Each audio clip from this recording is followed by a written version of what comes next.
하나님이 사랑하시는 비산동교회 성도님들, 지난 하루 동안 평안하셨습니까? 오늘 우리에게 주시는 하나님의 말씀은 출애굽기 23장 10절에서 19절까지 말씀입니다. 하나님의 말씀을 함께 읽겠습니다. 너는 6해 동안은 너의 땅에 파종하여 그 소산을 거두고 7째 해에는 갈지 말고 묵혀두어서 내 백성의 가나안 자들이 먹게 하라. 그 남은 것은 들짐승이 먹으리라.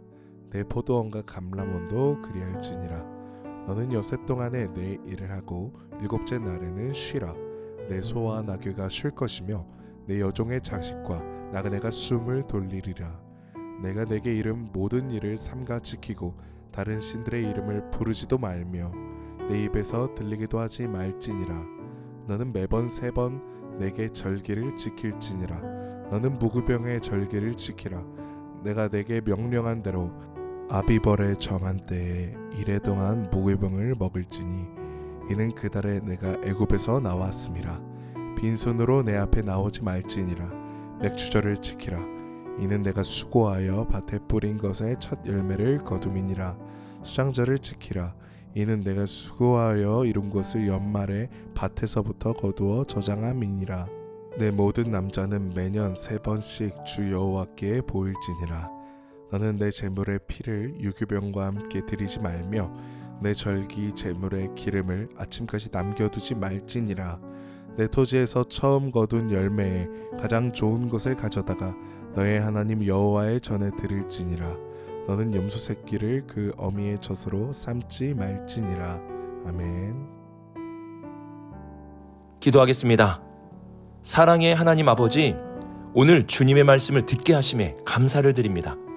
주님의 말씀의 법이 내 마음에 즐거움이 되게 하시고 그 말씀에 따라 살아갈 수 있는 하나님의 나라의 백성들이 되게 하여 주옵소서. 오늘도 주님의 법을 즐겁게 듣겠습니다. 이 모든 말씀 우리 주 예수 그리스도의 이름으로 기도드립니다. 아멘.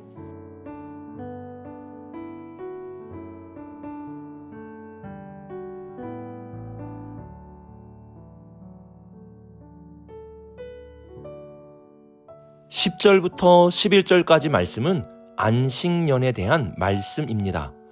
안식년이라는 것은 안식일과 공통점이 있는데요. 그것은 안식이라는 이름과 같이 쉰다는 것입니다. 7일 중에 마지막에 쉬는 하루가 안식일이고 7년 중에 마지막 해에 쉬는 1년을 안식년이라고 말합니다. 그러나 이 두 가지 절기에 아주 중요한 차이점이 하나가 있는데요. 안식일은 사람이 쉬는 날이라면 안식년은 땅이 쉬는 것입니다. 그래서 10절을 보시면 6해 동안 너희 땅에 파종하여 그 소산을 거두지만 11절에서는 7해에는 갈지 말고 묵혀두라고 말씀합니다. 즉 땅이 쉴 수 있도록 묵혀두라는 겁니다. 이처럼 1년 동안 땅을 쉬게 하는 것이 안식년입니다. 그러면 땅을 왜 쉬게 하는 것일까요? 농사의 기법 중에 휴경이라는 것이 있습니다. 이는 지력의 감퇴를 막기 위해 전 세계적으로 널리 사용되어 온 농법 중에 하나입니다. 땅을 쉬게 하면 땅의 힘이 증가해서 내년에는 더 많은 농작물을 얻게 된다는 것입니다. 그러면 이렇게 휴경이라는 농사의 기법을 위해서 땅을 쉬게 하라고 말씀하신 것일까요? 아닙니다. 휴경은 여러 땅 중에 일부를 쉬게 하는 것이지만 안식년은 전체의 땅을 쉬게 하는 것입니다. 그러면 왜 하나님은 7년째 되는 해에 전체 땅을 쉬게 하라고 말씀하신 것일까요? 11절을 보시면 7째 해에는 갈지 말고 묵혀두라고 말씀하십니다. 여기서 묵혀두라는 단어의 뜻은 풀어주라는 뜻도 포함되어 있습니다. 7년째 되는 해에는 그 땅을 풀어주라는 것입니다. 누구에게 풀어줍니까? 백성의 가난한 자들에게 풀어주는 것입니다. 그리고 그 땅의 들짐승들이 남은 것을 먹을 수 있도록 풀어주는 것입니다. 그러면 그 땅의 주인은 무엇을 먹고 살아야 합니까? 사실 이스라엘의 땅의 주인은 사람이 아니라 하나님이십니다. 하나님은 그 땅의 주인으로서 7년째 되는 해에는 풀어주라고 말씀하셨습니다. 그리고 이 말씀에 순종하는 자는 굶는 것이 아니라 안식을 누릴 수 있는 한 해가 되게 해주시겠다고 말씀하셨습니다.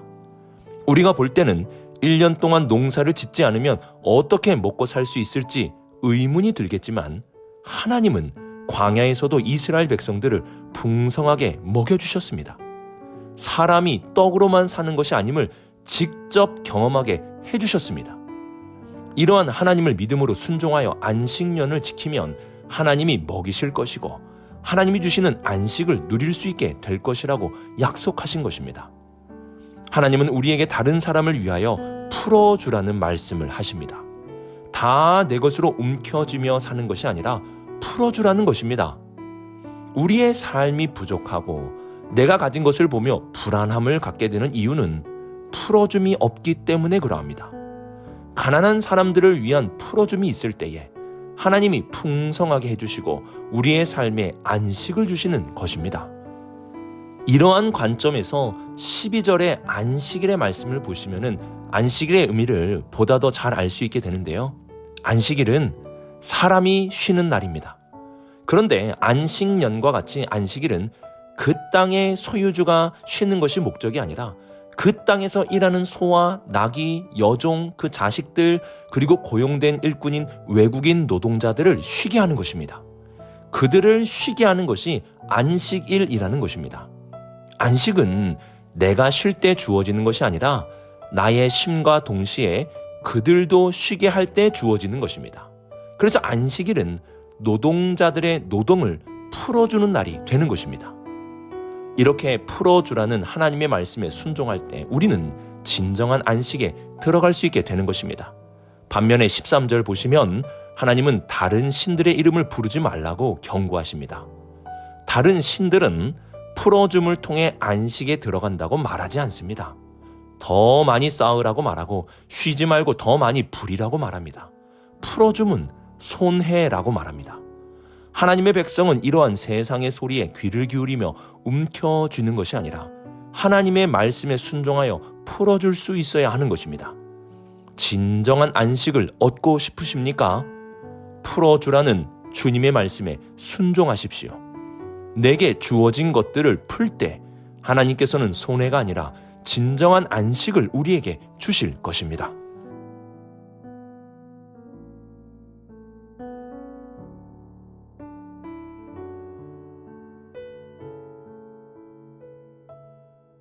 (14절을) 보시면 너는 매년 3번 내게 절기를 지킬지니라 하고 말씀하십니다. 여기서 3가지의 절기는 무교절, 맥추절, 그리고 수장절입니다. 무교절은 이스라엘 백성들이 애굽에서 나오게 된 출애굽 사건을 기억하는 절기입니다. 이스라엘 백성들은 하나님이 베풀어 주신 출애굽의 놀라운 은혜를 잊어서는 안 되는 것입니다. 만약 그들이 은혜를 잊게 된다면 그들은 모든 것을 잊고 잃어버리게 되는 것입니다. 하나님은 그 은혜를 잊지 않게 하기 위하여 빈손으로 내 앞에 나오지 말라고 말씀하십니다. 은혜는 감사로 표현을 하게 됩니다. 그런데 감사는 입으로만 표현하는 것이 아닙니다. 손으로도 표현할 수 있어야 하는 것입니다. 내가 받은 은혜를 나의 손으로 갚는 것이 진정한 감사의 표현입니다. 하나님은 은혜를 잊지 않게 하기 위하여 손으로 감사를 표현하라고 말씀하십니다. 그리고 맥추절은 첫 열매를 거두는 날에 드리는 절기입니다. 첫 열매란 19절에도 나오듯이 가장 좋은 것을 가리킵니다. 하나님께 감사를 표현할 때는 가장 좋은 것으로 표현하는 것입니다. 왜 그러합니까? 하나님은 가장 좋은 것만 드시는 분이기 때문에 그러합니까? 아닙니다. 이 세상의 모든 것이 하나님의 것입니다. 하나님은 한우 A+++ 등급만 드시는 분이 아니십니다. 하나님이 요구하시는 것은 진정한 감사입니다. 가장 좋은 것이라는 뜻은 진정, 진심으로 라는 말과 동일한 것입니다. 마치 어린 자녀들이나 손주들이 작은 손으로 써준 편지 하나, 그리고 그 손에 담긴 사탕 하나의 가치와 같은 것입니다. 그것을 돈으로 환산한다면 매우 작은 것이 될 겁니다. 그러나 그것을 받은 부모나 할아버지, 할머니는 가장 좋은 것을 받게 됩니다. 왜 그러합니까? 그 아이의 진심이기 때문에 그러합니다.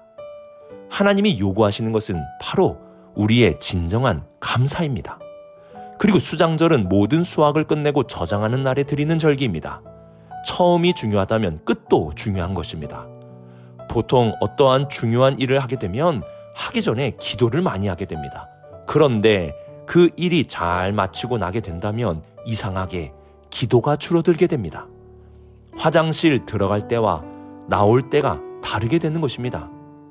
시작할 때 기도한 것을 하나님께서 응답해 주셨다면 그만큼, 아니 그 이상의 감사의 기도를 마지막까지 드릴 수 있어야 하는 것입니다. 우리가 마지막에 기도하지 않는다는 것은 결국 이 모든 것을 이루어 주신 분이 하나님이라는 것을 인정하지 않는 것과 같습니다. 그래서 마지막까지 하나님께 감사하는 절기가 바로 수장절입니다. 우리는 지금 추수감사 주일 기간을 보내고 있습니다. 하나님께서 우리에게 베풀어 주신 은혜가 얼마나 큽니까? 예수 그리스도를 이 땅에 보내주신 것, 그 하나만 해도 평생 감사해도 부족하지 않습니까? 그러한 하나님께 우리는 어떻게 감사를 드려야 합니까? 입으로만 감사를 드리는 것이 아니라 손으로 감사를 드리고 가장 좋은 것, 즉 진심으로 감사를 드리고 끝까지 감사를 드릴 수 있어야 하는 것입니다. 하나님은 이렇게 감사로 제사 드리는 자에게 환난 날에 건지실 것과 하나님의 구원을 보여주신다고 약속하셨습니다. 우리 하나님께 감사합시다. 손으로 감사합시다. 진심으로 감사합시다. 그리고 끝까지 감사합시다. 이러한 감사를 통해 하나님의 구원의 약속을 받으며 살아가는 우리 모든 성도들이 되시길 주님의 이름으로 축복합니다.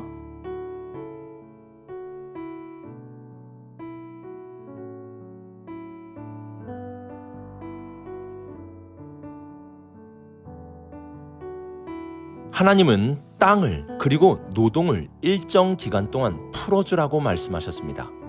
이스라엘 백성들은 풀어주는 자가 되어야 했습니다. 왜냐하면 하나님이 애굽의 종되었던 이스라엘 백성들을 풀어주셨기 때문입니다. 하지만 이방 신을 섬기게 되면, 그들의 이름을 부르게 되면 풀어주지 않습니다. 내 것으로 더욱 가두고 싶은 마음이 들게 됩니다. 이러한 마음은 우리를 풀어주신 하나님의 은혜를 잊게 하는 마음이 될 것입니다. 하나님이 우리를 풀어주셨듯이 우리의 삶에도 풀어줌이 있어야 하는 것입니다. 그리고 18절부터 19절까지 하나님은 제물의 피를 유교병과 함께 드리지 말라고 말씀하시고, 제물의 기름을 아침까지 남겨두지 말라고 말씀하시고, 염소의 새끼를 그 어미 젖으로 삼지 말라고 말씀을 하십니다. 왜 하나님께서 이러한 명령을 하셨는지 그 이유를 다 알 수는 없습니다. 제가 찾아본 바에 의하면 학자들마다 그 견해가 다양하게 나타납니다. 그 이유와 뜻을 우리가 다 알 수 없다는 것입니다. 하지만 중요한 것은 그 뜻을 다 알지 못해도 순종하는 마음이 있어야 한다는 것입니다. 신앙생활을 하다 보면 하나님의 뜻이 무엇인지 알 때도 있지만 사실 하나님의 뜻을 모를 때가 정말 많이 있습니다. 왜 나에게 이러한 일이 있는지 도통 이해를 못하는 경우가 많이 있습니다. 오늘 말씀처럼 왜 제물의 피를 유교병과 함께 드리지 말라고 하시는지 우리는 명확하게 그 이유를 알 수 없습니다. 하지만 중요한 것은 하나님의 뜻을 다 헤아리지 못할지라도 순종할 수 있어야 한다는 것입니다. 저도 하나님의 요구를 다 이해하지 못할 때가 참 많이 있습니다.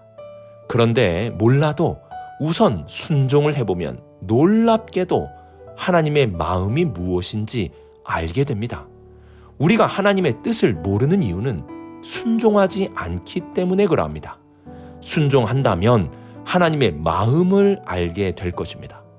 시편 37편에서는 하나님의 마음을 우리의 마음에 두고 살게 된다면 실족하지 않게 된다고 말씀합니다.